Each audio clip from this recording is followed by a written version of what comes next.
Bonjour à tous, bienvenue pour ce nouveau recap. On est à la moitié des demi-finales. Je suis avec David qui a suivi toute la journée le parcours des Français et on va commencer par ça parce que c'est quand même le principal. Bonsoir Christophe. Alors nous avions deux équipes engagées dans les demi-finales.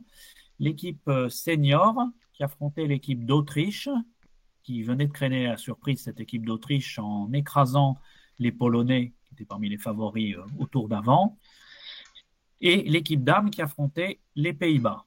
Alors là, tu es sur les seniors, je crois, Ouais, Christophe. c'est ça, tout à fait. Alors en senior, ça s'est vraiment très très bien passé. Les Français ont vraiment dominé la journée d'aujourd'hui. Et ils ont une avance, je crois, d'une soixantaine peut-être, je ne vois pas bien là. 50, 60, 64 points. 64, ce qui n'est pas décisif à 56 donnes de la fin, mais quand même une avance assez confortable. Surtout, nos pairs jouent bien, semblent en confiance. Le système assez particulier des Autrichiens n'a pas l'air de les déstabiliser. J'ai vu les Autrichiens faire quand même pas mal d'erreurs aujourd'hui. Donc, je suis vraiment confiant. Je pense que nos joueurs vont se qualifier et vont affronter une des très fortes équipes américaines en finale. Bah, d'ailleurs, tu nous disais hier soir que les Français étaient déjà confiants avant le début du match. J'imagine Alors, que là, l'un des Français, Philippe Chotin, à qui j'ai parlé, était très très confiant. Les autres, je ne sais pas, mais en tout cas, pour l'instant, il avait Philippe raison. Chotin avait raison et j'espère que ça va se confirmer demain. Ok, bah on va suivre ça. Et effectivement, en finale, ce sera l'une des deux équipes américaines qui sont des super équipes sur le papier. Et pour l'instant, celle qui est en tête, on va quand même rapidement les nommer. C'est Larry Cohen et David Berkowitz, une des anciennes toutes meilleures paires du monde, bien que Larry Cohen joue un peu mieux. Après, je sais pas exactement qui joue avec qui, mais Steve Garner, Mike Camille, Jeff Maxtrot et Jeff Olson, très très très Ouais, très très tout fort. ça, c'est des professionnels de haute volée. Alors, à part Jeff Volson, qui est un sponsor, mais un sponsor plutôt vraiment de très bon niveau, hein, qui Ouais. finit souvent bien dans les grandes épreuves américaines. Non, pour le senior, c'est une équipe extrêmement forte. L'autre équipe a aussi des stars, hein, je crois Ouais, d'ailleurs. Zia, Bobby Levine, Eric Rodwell, Ah Alan oui, Sontag. ah oui, ça fait presque plus peur encore, hein, Ouais, cette équipe-là. c'est similaire, c'est similaire. Ouais. Et quel est le score pour l'instant, Donc il y Christophe, dans a 128 pour USA 1 à 89 pour USA 2, donc une quarantaine de il y a points. une avance, disons, sympathique, mais nullement décisive. Exactement. Surtout que bah, alors, le dernier segment, les USA 2 ont repris 20 points, donc ils n'ont pas fini de se battre. Et maintenant, passons aux dames. Alors moi, j'ai suivi de l'extérieur et on avait l'impression que les Français tenaient bien le match et qu'elles ont un peu craqué à la fin. Est-ce que c'est ça qui s'est passé Alors, ou pas vraiment? pas tout à fait. En réalité, le scénario est pour moi pas exactement ce que le score indique. Alors, les deux premiers segments, ils ont été très très bien joués par les Françaises. J'ai vu pratiquement aucune erreur en 28 donnes. On a pris une petite avance. En face, il y avait quand même beaucoup de répondants. Il y a eu un coup, par exemple, un peu malheureux où les Françaises ont joué un chelem qui était plutôt bon. Il fallait trouver l'entame pour le battre, qui a été raté dans d'autres matchs, L'entame notamment en pique? Open. Oui, Ah absolument. bah, je veux t'en parler après pour la donne des Open, donc on reviendra sur la donne. Voilà, donc c'est un coup qui a déplacé 26, mais enfin, après deux segments, on pouvait être confiant parce que nos joueuses jouaient vraiment bien, tout allait bien. Ça a commencé à se gâter au troisième segment. On l'a perdu que de 15, mais il y a eu quand même quelques erreurs assez nettes qui, je pense, auraient pu être évitées relativement facilement. Du coup, au lieu de faire à peu près match nul sur ce segment, on a perdu quelques points, on en est encore de 10. Et le segment 4, ça a été un vrai cauchemar, mais sans que nos joueuses déjouent particulièrement. Enfin, il y a eu quelques erreurs, mais alors les Hollandaises ont fait une partie absolument invraisemblable, c'est-à-dire non seulement absolument aucune faute, mais tout ce qu'elles ont fait est tombé de façon absolument fantastique. Leurs zones de sans atout leur ont permis de déclarer un chelem qu'on n'a pas déclaré. Leurs gadgets d'ouverture de barrage à chaque fois nous ont poussé dans le mauvais contrat. Elles ont deviné les coups à la carte. Enfin, ça a été vraiment. Je pense qu'elles auraient battu la plupart des équipes Open sur ce segment-là en jouant comme ça. Ça a vraiment été terrible pour nos joueuses. Et en plus, bah, c'est toujours très difficile de produire son meilleur bridge quand ça se passe comme ça. Il y a eu peut-être une ou deux erreurs, mais c'était un segment vraiment. On ne pouvait pas le gagner, hein. Déjà, le perdre de 20, ça aurait été un exploit. Donc Bon, la situation maintenant, bien sûr, c'est défavorable. On est mené d'une quarantaine, mais on n'est qu'à la mi-match. Il reste 56 donnes, c'est très long. Tu connais ma théorie sur le premier segment du segment. matin, le deuxième jour. C'est souvent là que ça se joue. Je pense que si on peut reprendre ne serait-ce que la moitié du retard qu'on a demain matin, ça peut faire changer la dynamique du match et on pourrait tout à fait gagner.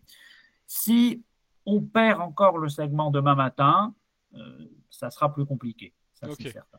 Donc est-ce que la stratégie, parce que tu nous disais hier que tu faisais partie de, je sais pas si t'étais capitaine ou coach de cette Non, équipe. non, je ne suis pas capitaine, c'est Stéphane Garcia qui est Ouais, capitaine. Mais disons, je participe un tout petit peu à l'encadrement, un peu de loin, mais je crois que, le bon, line-up aussi est bien, décidé pour ce premier segment?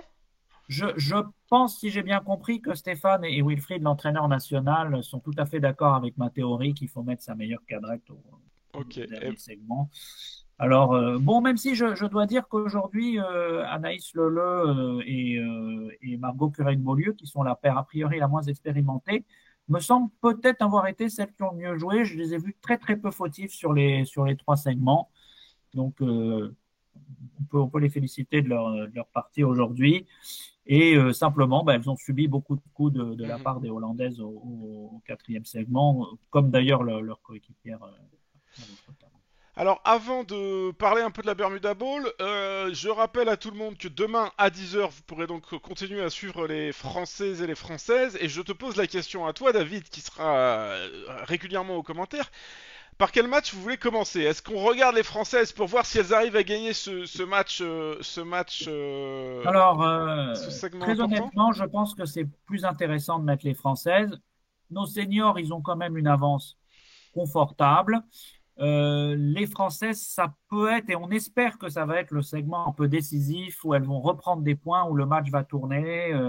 Voilà. Et on espère qu'en senior, il va rien se passer, qu'ils vont faire match nul ou qu'ils vont augmenter un peu leur avance. Voilà.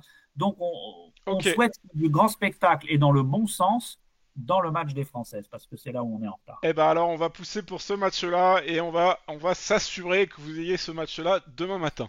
Merci beaucoup. D'autant que je dois dire que le système des Autrichiens est un peu difficile à suivre pour des non-experts comme moi. Donc, c'est commenter les Françaises et les Hollandaises qui jouent C'est des plus systèmes facile, très ouais. Ok. naturels qu'on connaît bien. C'est plus facile et peut-être plus agréable à suivre aussi pour nos auditeurs. Alors je voulais revenir sur cette donne dont tu nous parlais, la fameuse donne malchanceuse entre guillemets, où les Françaises ont perdu 13 parce qu'elles ont joué un chelem où il fallait grosso modo une impasse sur deux, pas tout à fait parce qu'il manque le 10 de cœur, mais que c'est quand même plutôt un bon chelem et qu'il se trouve qu'il fallait entamer pique pour le battre et que les deux rois soient déplacés. Et ben figure-toi que en Open, le match que nous suivions, Danemark, donc la donne est à l'écran pour les joueurs, je vais d'ailleurs l'agrandir, Danemark-Suède, ils ont joué 6 cœurs aux deux tables. À une table, ils ont joué 6 cœurs en sud sur l'entame pique, parce que Est avait glissé 4 piques en route pour la défense à 5 trèfles, du coup l'entame était évidente. Et à l'autre table, le début de séquence, c'était un carreau, deux trèfles, deux carreaux, Texas cœur. Donc Ouais, ils ont et du réussi coup, à ils ont jouer. joué six cœurs de la bonne main, de la main de Nord. Ouais. Voilà, donc les Suédois ont réussi ça. D'ailleurs, c'était Kulin et Mikkelsen. Ont réussi un peu l'exploit. Je crois que c'est la seule paire à avoir réussi à jouer 6 cœurs de la main de Nord pour un gain de 17 imps. Alors, figure-toi que les Hollandaises contre nous étaient bien parties parce qu'elles jouaient également des Texas, mais elles ont fini par s'arrêter à 5 cœurs dans une salle. Et on a quand même perdu 13 parce que de l'autre côté, ça s'est passé un carreau en or chez Donatella Alfond, deux trèfles en est, deux cœurs en sud, trois trèfles en ouest, quatre cœurs en or et les Françaises sont arrivées à 6 cœurs. Ouais. Et en ouest, sans l'information qu'il y avait des piques en face, la joueuse hollandaise, c'était je crois Witske van Zwolle, a réfléchi 5 minutes et a entamé pique. Ouais. On disait dans le stream en commentant aujourd'hui que même sans enchère de pique, on devrait trouver l'entame pique. La séquence semblait indiquer que le trèfle avait assez peu Ouais, de chances de passer exactement, pour battre. Mais exactement. c'est vrai tout ça. Mais les gens qui me disent oui, c'était Non, évident, non, non, non, je suis la d'accord, table, je suis ce d'accord, je n'est suis d'accord. jamais évident. Et d'ailleurs, ça a été filé à certaines tables en entamant trèfle. Donc, c'est ce que je disais. Les deux premiers segments ont été très, très bien joués par les Françaises, mais beaucoup de répondants chez les Hollandaises. Contre une équipe plus faible, on aurait mené de 60 après deux segments. Et ben là, malheureusement, l'opposition est beaucoup, beaucoup plus forte, notamment qu'au tour précédent. Et c'est pour ça que on menait que de 20 au bout de deux segments et que maintenant, après deux segments malheureux, on Mhm. se retrouve nettement derrière.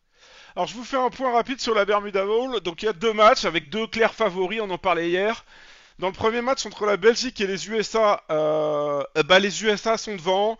Et ce qui s'est passé, c'est que les Belges ont résisté, ont résisté, ont résisté. Ils étaient pas si mal après trois segments, mais quand même derrière parce que les Américains ont très bien joué. Et les Belges ont un peu explosé au dernier segment, où là, on a vu la qualité de jeu qui a baissé. Alors il y a eu des petites erreurs tout du long, mais toutes des petites. Et à la fin, on se les sentait fatigués, on les a sentis un peu s'énerver. Ils se sont trempés sur une séquence un peu compétitive au niveau de 2 où ils savaient pas si jouer Texas ou pas. Ils ont joué en 4 et 2. Voilà, à la fin, on a senti la fatigue arriver. Donc on rappelle quand même que cette équipe belge, elle a 5 joueurs amateurs et un professionnel, quand les USA ils ont 6 professionnels. Mine de rien, après autant de jours de jeu, je pense que ça commence à se faire sentir. Oui, c'est vrai. C'est tout à fait juste ce que tu dis en fin de championnat.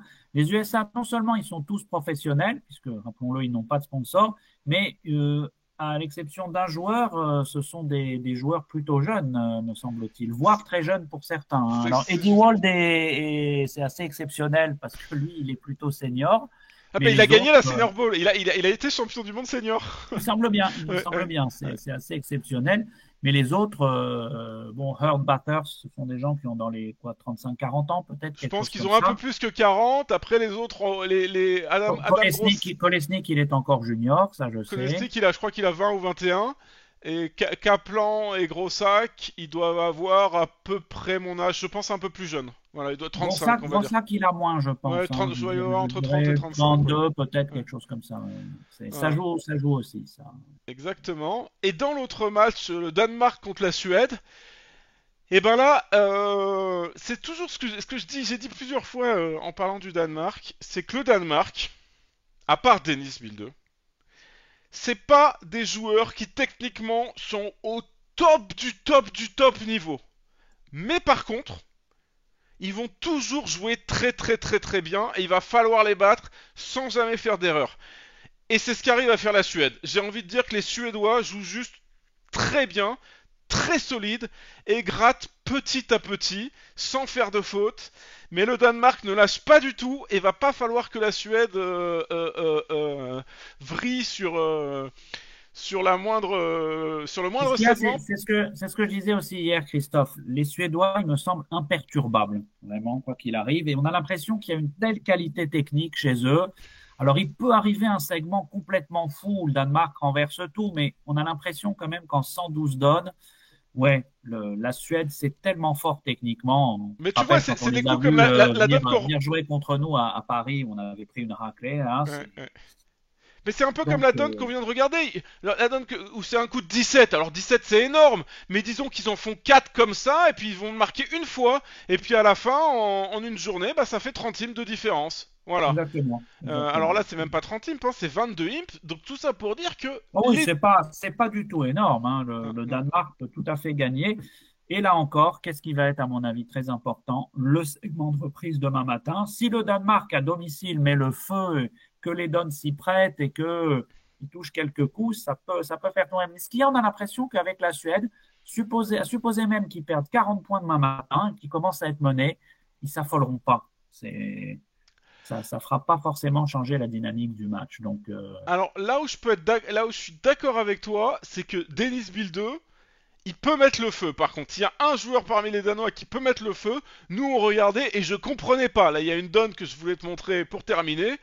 C'est cette donne-là. Alors, t'as dû la voir. Là, en haut, il y a 18 oui, assez banal, a assez priori. banal. Et ben, sur une ouverture, il a dit contre. Ça lui est revenu à 3 carreaux, le partenaire ayant passé. Et ben, il a dit 300 à tout. Et tu crois que je dis des bêtises? Mais non, un pic d'ouverture, il a J'ai dit pas contre. compris. Il était où? Il Il était était où? nord. Un pic en ouest, il a dit contre, deux trèfles Texas carreau en est, son partenaire a dit Oui, passe, trois carreaux en ouest, oui. et ben il a dit 300 à tout. Mais il les a pas fait. Ah non, il les a pas fait, ces trois de chute. Mais il s'est fait contrer, son partenaire a dégagé à quatre trèfles, West, qui en a trouvé qu'elle avait déjà fait assez, a décidé de pas contrer, et ça a été une égalité. Mais tout ça pour D'accord, d'accord. montrer que c'est un style de jeu où quand ça tourne bien, il enchérit quand même plus que les autres, et en face du mort, il fait aussi plus de levées que les autres. Donc ça peut être le facteur X sur un segment où c'est un peu lui qui a le jeu, machin, ça peut faire la différence. Néanmoins, le bridge étant un jeu d'équipe, je continue à miser plutôt sur la Suède. Mais on va voir, hein, ça serait l'avantage du terrain, l'avantage d'être En à plus, domicile, l'avantage peut-être. du terrain, ouais, tout à fait. Bon, en tout cas, on va suivre ça demain, ce sera passionnant. J'ai envie de dire que les favoris, quand même, dans beaucoup de matchs, sont devant. Parce que les Néerlandaises étaient quand même favorites par rapport aux Françaises, il me semble. En tout cas, en Alors, Bermuda Bowl. avant de les voir jouer, pour moi, c'était pas net. C'est vrai que sur ce que j'ai vu aujourd'hui, on a l'impression qu'elles seront assez dures à battre, Mm, mm. effectivement. Les USA étaient favoris par rapport au Danemark. La Suède par rapport, la Suède Et par rapport au l'autre match Danemark. de Les USA Ladies par Cup, rapport la Chine contre la Pologne aussi, comme prévu. Les voilà, Chinoises ont deux paires extrêmement fortes. exactement. Et les seniors français, je pense, étaient quand même favoris contre les Autrichiens. C'est vrai. Donc, Et alors, c'est en mixte ou en vraiment mix, tout est rien? serré. Alors là, c'est tellement serré, Ouais, bien malin qui pourrait dire qu'il va se qualifier. Alors, je continue, je change pas mon pronostic au départ. J'ai dit que USA1 allait remporter cette compétition. ouais, ouais. Pour moi, l'Italie, c'était un peu le petit poussé. Les trois autres équipes Plutôt, peuvent. plutôt. Absolument. Oui, c'est vrai que Pologne et Chine, il y a aussi des grands Ouais, noms ouais, des deux ouais. côtés. Donc, Mais bon, le petit poussé est devant, hein, donc pour l'instant, pour pour l'instant. l'instant. Ouais. Mais je vais quand même miser sur une finale entre USA1 et alors vraiment entre Pologne et Chine. Je vais donner peut-être un léger avantage aux Polonais quand même, mais bon, c'est voilà, je me lance, je mise sur USA1 Pologne en finale, mais si ça se trouve, c'est n'importe quoi et ça sera Italie-Chine.